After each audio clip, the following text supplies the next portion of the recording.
नमस्कार, मैं हूं आपके साथ सृष्टि श्रीवास्तव। नए मुख्यमंत्री बने सी जोसेफ विजय आजकल खूब चर्चा में हैं। नेताओं से उनकी मुलाकात का दौर जारी है। सीएम बनने के बाद से वो लगातार नेताओं से मिल रहे हैं।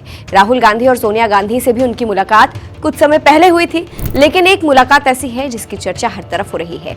सीएम विजय ने दूसरी बार पीएम मोदी से मुलाकात की है और बड़ी मांग कर दी है। इसी के साथ खबरें ये भी है कि राहुल गांधी के लिए ये टेंशन की बात हो सकती है। चलिए आपको भी बताते हैं पूरी खबर के बारे में। दरअसल गुरुवार को नई दिल्ली के राष्ट्रपति भवन सांस्कृतिक केंद्र में नीति आयोग की 11वीं गवर्निंग काउंसिल की बैठक का आयोजन हुआ, जिसमें तमिलनाडु के मुख्यमंत्री सी जोसेफ विजय शामिल हुए। इस बैठक के दौरान सीएम विजय ने बहुत सी बातें कही, लेकिन चौंकाने वाली बात यह रही कि नीति आयोग की इस अहम बैठक के बाद मुख्यमंत्री विजय ने प्रधानमंत्री नरेंद्र मोदी से अलग से मुलाकात भी की। 1 महीने से भी कम समय में प्रधानमंत्री के साथ मुख्यमंत्री की ये दूसरी मुलाकात है।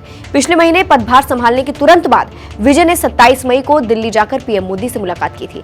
उस मुलाकात के दौरान विजय ने राज्य में चल रही कल्याणकारी योजनाओं और आधारभूत संरचना परियोजनाओं के लिए केंद्र से अतिरिक्त वित्तीय सहयोग की मांग रखी थी। साथ ही उन्होंने तमिलनाडु से जुड़ी कई प्रमुख विकास परियोजनाओं को मंजूरी देने और लंबे समय से विवाद का विषय बने मेकेदातु जल मुद्दे पर केंद्र सरकार के हस्तक्षेप का आग्रह किया था। ऐसे में इस मुलाकात की खूब चर्चा हो रही है, क्योंकि विजय ने दूसरी बार पीएम मोदी से मुलाकात की। वहीं विजय ने नीति आयोग की गवर्निंग काउंसिल की बैठक में अपना पहला भाषण देते हुए केंद्र सरकार से कई मांग कर डाली। हिंदुस्तान की एक रिपोर्ट के मुताबिक प्रधानमंत्री मोदी को धन्यवाद करते हुए विजय ने अपना भाषण शुरू किया। विजय ने कहा, तमिलनाडु पूरी ताकत के साथ इस बात को मानता है कि विकसित भारत का लक्ष्य ताकतवर राज्यों और सहकारी संघवाद के जरिए ही संभव है। तमिलनाडु की जनता ने हमारी सरकार को एक ऐतिहासिक जनादेश दिया है।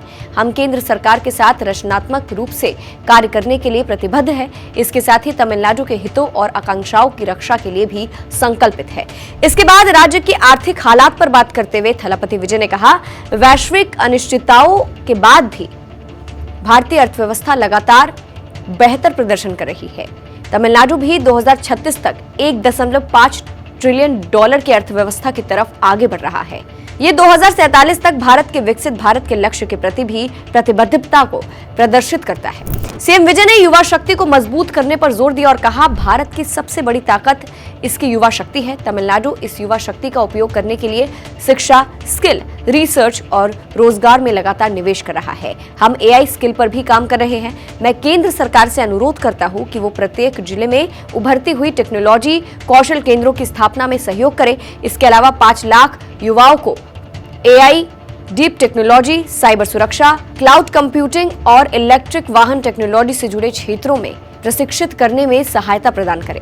सीएम विजय ने नीट मामले को लेकर भी पीएम मोदी के सामने बड़ी मांग रखी। विजय ने तर्क दिया कि इस परीक्षा ने ग्रामीण पृष्ठभूमि और सामाजिक आर्थिक रूप से पिछड़े वर्ग के छात्रों के भविष्य पर बेहद प्रतिकूल प्रभाव डाला है। उन्होंने केंद्र सरकार से आग्रह किया कि तमिलनाडु को एमबीबीएस, बीडीएस और आयुष पाठ्यक्रमों में राज्य कोटे की सभी सीटों को केवल कक्षा 12वीं के अंकों के आधार पर भरने की अनुमति दी जाए। चर्चा ये भी चल रही है कि सीएम विजय का रुख जिस तरह से दिख रहा है, जिस तरह से वो केंद्र और भाजपा की तरफ सॉफ्ट हो रहे हैं, उसकी भी चर्चा हर तरफ हो रही है। ऐसा इसलिए भी क्योंकि देखिए, तमिलनाडु विधानसभा चुनाव के दौरान विजय ने भाजपा को अपनी पार्टी का प्रमुख वैचारिक प्रतिद्वंदी बताया था। हालांकि सत्ता की जिम्मेदारी संभालने के बाद उनके रुख में बदलाव नजर आ रहा है और केंद्र सरकार के प्रति उनका दृष्टिकोण अधिक संतुलित, व्यवहारिक और सहयोगात्मक दिखाई दे रहा है, जो कि कांग्रेस और राहुल गांधी के लिए टेंशन की बात हो सकती है, क्योंकि सीएम विजय बीजेपी और केंद्र के लिए सॉफ्ट दिखाई दे रहे हैं। फिलहाल आपको बता दें, तमिलनाडु के मुख्यमंत्री सी जोसेफ विजय ने बुधवार को लोकसभा में विपक्ष के नेता राहुल गांधी और कांग्रेस नेता सोनिया गांधी से भी मुलाकात की थी, जिसकी तस्वीर सोशल मीडिया पर वायरल हुई थी। मुख्यमंत्री बनने के बाद विजय की सोनिया गांधी से पहली मुलाकात की, जबकि राहुल गांधी से उनकी मुलाकात शपथ ग्रहण कार्यक्रम में भी हुई थी। फिलहाल जिस तरह से सीएम विजय ने पीएम मोदी से दूसरी बार मुलाकात की है, बड़ी मांग रखी है, उसको आप कैसे देखते हैं, कमेंट करके जरूर बताइएगा। नमस्कार।